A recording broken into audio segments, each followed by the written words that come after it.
Here at Acura Pickering, we have a 2019 Acura MDX A-Spec all-wheel drive. Here's a quick look at the exterior of the vehicle. Now let's take a look at some of the features inside. Starting with the driver's side door, we can see this vehicle has memory seat functions for 2 different drivers. It has power mirrors, locks, and all automatic windows. And the power tailgate and gas cap button are down at the bottom.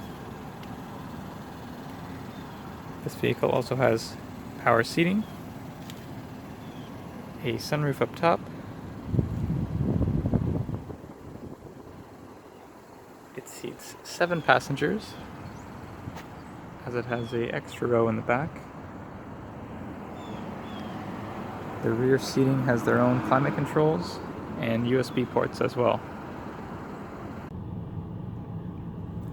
This vehicle also has steering wheel audio, Bluetooth, and cruise controls, with adaptive cruise control and lane keep assist, plus a heated steering wheel. We also have a built-in navigation system,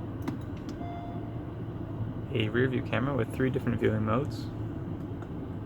There's a normal view, top down, and wide view.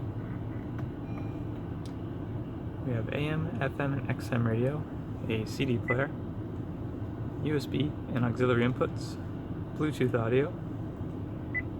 We have heated and cooled seats, dual climate control, and many more great features.